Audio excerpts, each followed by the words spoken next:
আসসালামু আলাইকুম বন্ধুরা। আশা করি সকলে ভালো আছেন। আমি সাইব আছি আপনাদের সাথে। আজ আমি আপনাদেরকে দেখাবো how to clone any website. অর্থাৎ যেকোনো একটি ওয়েবসাইটকে আপনি খুব ইজিলি কিভাবে ক্লোন করতে পারেন। ক্লোন মানে কি? ক্লোন মানে হলো হুবহু কপি করা। অর্থাৎ মনে করেন এই একটা ওয়েবসাইট আছে, হুম? বিচ্ছিরি একটা ওয়েবসাইট রাখলাম। এই একটা ওয়েবসাইট আছে। এখন এই সিমিলার একটা ওয়েবসাইট আপনার চাচ্ছেন যে এই যে ওয়েবসাইটটা আছে এই ওয়েবসাইটটাকেই আপনি এই ওয়েবসাইটের মতো করে আপনি আপনার ডোমেইনে একটা ওয়েবসাইট বানাবেন। হুম? অথবা হইতে পারে যে আপনার যে একটা ওয়েবসাইট আছে আপনি ওই ওয়েবসাইটটাকে আপনার অন্য একটা ডোমেইনে ট্রান্সফার করবেন সেটাও হইতে পারে। হ্যাঁ? তো আপনি যেভাবে চিন্তা করেন না কেন ক্লোন মানে কি? ক্লোন মানে হলো কপি করা। অর্থাৎ একটা ওয়েবসাইট আছে এই ওয়েবসাইটটাকে আমরা হুবহু কপি করব। এখন আপনি যদি ফ্রিল্যান্সার মার্কেটপ্লেসে মানে মার্কেটপ্লেসে ফ্রিল্যান্সিং করেন তখন দেখবেন যে এরকম ওয়েবসাইট কপির অনেক কাজ আছে। হুম?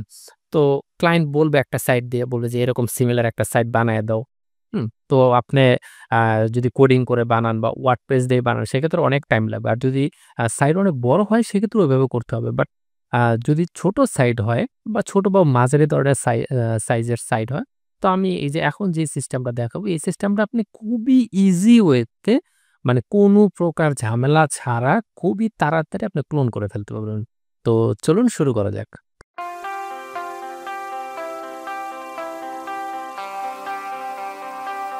তো শুরুতে একটু বলে নেই, আপনি যদি আমার চ্যানেলে নতুন হয়ে থাকেন, আমি আমার চ্যানেলে regularly affiliate marketing, web development, SEO এবং ডিজিটাল মার্কেটিং সম্পর্কে ভিডিও পাবলিশ করে থাকি। আপনি যদি এই বিষয়ে ইন্টারেস্ট হয়ে থাকেন, তাহলে চ্যানেলটি সাবস্ক্রাইব করে পাশে থাকা বেল আইকনটি অন করে দেন, যাতে পরবর্তী ভিডিও আপলোড দেওয়ার সাথে, সাথে আপনার কাছে নোটিফিকেশন যায়। তো এর জন্য আমরা ১ম এ যাবো একটি সাইটে। সাইটের নাম হলো কি toolbuzz.com/website-copy-online.php। তো আমরা যদি এটাকে টোটাল এখান থেকে কেটে দেই, যদি আমরা শুধু toolsbug.com TOOLSBUG.com এখানে আসবেন। এখানে আসার পরে আপনি একটু নিচের দিকে আসলে স্ক্রল করে দেখবেন যে এই যে ওয়েবসাইট কবে এখানে ক্লিক করবেন। এখানে ক্লিক করার পরে দেখেন এখানে আসছে কি ওয়েবসাইট কপি অনলাইন ফ্রি। অর্থাৎ ফ্রিতে এখানে যেকোনো ওয়েবসাইট কপি করা যায়। দেখেন রিসেন্টলি কোন সাইটগুলো কপি করছে এইগুলা এখানে দেখা যায়, হ্যাঁ? Recently copy. এই সাইটগুলা রিসেন্টলি কপি করছে। মানে এই সেটটাকে ব্যবহার করে। তো আমরা এখন এই সেটটাকে ব্যবহার করে একটি সাইট আমরা টোটালি কপি করব। তো আমি বর্তমানে যে সেটটাকে দেখাবো কপি করে সেটা হলো কি KLIK.social এটা। তো লিঙ্কটাকে আমি কপি করব। কপি করে এখানে দিব। আপনারা যেকোনো সাইট এখানে ফ্রিতে আপনারা কপি করতে পারবেন। তো একটু চেষ্টা করবেন যাতে ওয়েবসাইটের পেজের সংখ্যা ১০ এর নিচে হয়। হ্যাঁ? ১০ এর নিচে হলে খুব ইজিলি আপনারা এটা ক্লোন করে ফেলতে পারেন। বাট আ এর বেশি হলে যে হবে না তা না। এখানে আপনার টোটাল ফ্রি আছে। আপ টু ৫০ পেজ পর্যন্ত আছে ফ্রি। বাট ১০ পেজের বেশি যদি হয় সেক্ষেত্রে অনেক টাইম নেয়। হুম? তো যদি মোটামুটি ১০ পেজের নিচে ছোটখাটো সাইট হয় সেক্ষেত্রে আপনারা খুব ইজিলি এটা কপি করে ফেলতে পারবেন। তো এখান থেকে আমি আপ টু ৫০ সিলেক্ট করলাম। Then I am not a robot এটা সিলেক্ট করলাম। এই যে এই জিনিসগুলা দিলে যে বিরক্ত লাগে, ধুরো! Okay. Then I am not a human tick করার পরে এখন এই যে এখানে ক্লিক করব। এখন ও কি করবে? আমাদের এই সাইটের যত ফাইল আছে, হ্যাঁ? আমরা এই যেখানে যে সাইটটা দিছি, এই সাইটে যত ফাইল আছে ওইটাকে আ সার্চ করবে। সার্চ করে আপনার HTML, তারপরে CSS, জাভাস্ক্রিপ্ট, ইমেজ, হ্যাঁ? যা আছে মোটামুটি ওয়েবসাইটের ভিতরে যা আছে সবগুলাকে কি করবে? ও রেডি করবে ওর মতো করে। রেডি করে একটা ফাইল এখানে ডাউনলোড করার অপশন দিবে। অলরেডি দেখেন এই যে ডাউনলোড ইমেজ অলরেডি ও ডাউনলোড করা শুরু করে দিছে। হুম? তো আমরা একটু ওয়েট করি।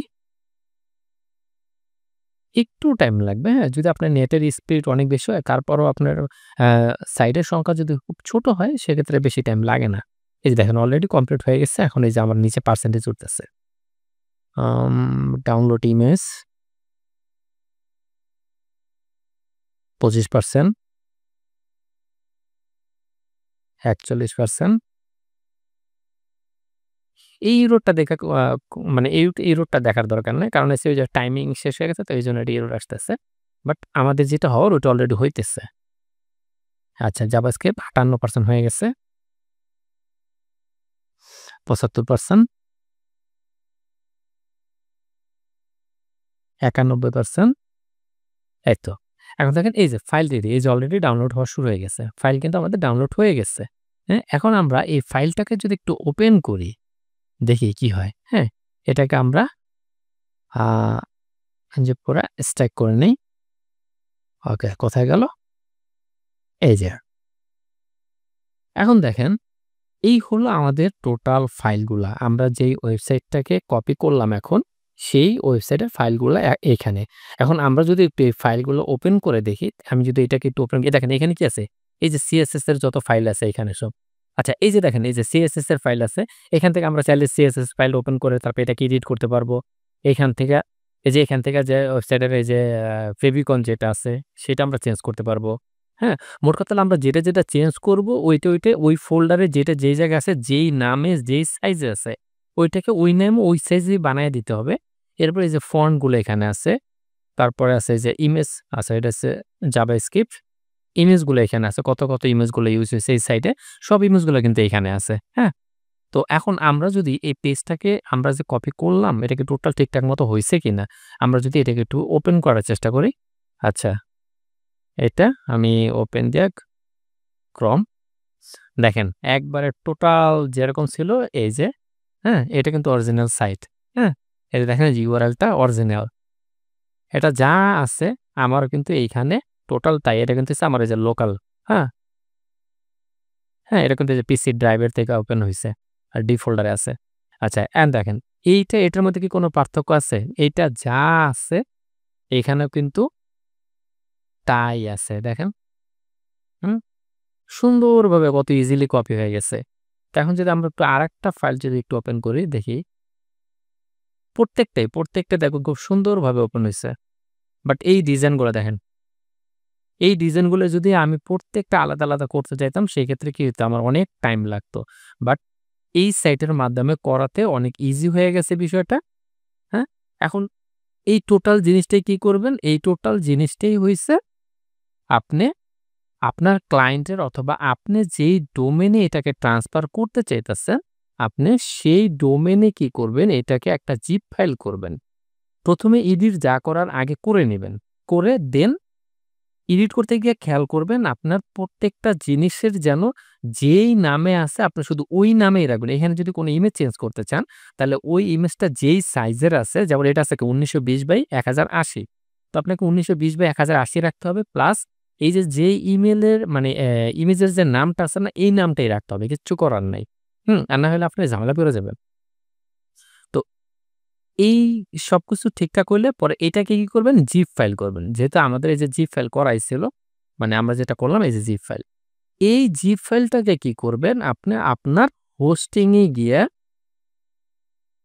ডোমেইনের যে হোস্টিং থাকে সেই হোস্টিং এ গিয়ে public.html সেইখানে গিয়ে এটাকে পা মানে আপলোড করে আনজিপ করে দেবেন অথবা এই ফোল্ডারটিকে এইভাবে কপি করবেন, কন্ট্রোল সি দিয়ে কপি করবেন, কপি করে নিয়ে আপনার যে public.html থাকবে অর্থাৎ হোস্টিং এর সেইখানে গিয়ে আপনি এটা জাস্ট পেস্ট করে দিবেন।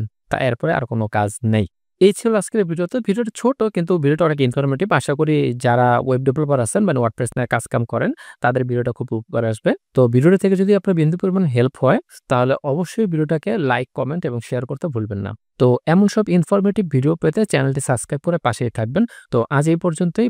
পরবর্তীতে কথা হবে অন্য কোনো ভিডিওতে। ততক্ষণ পর্যন্ত সবাই ভালো থাকবেন, সুস্থ থাকবেন। টাটা।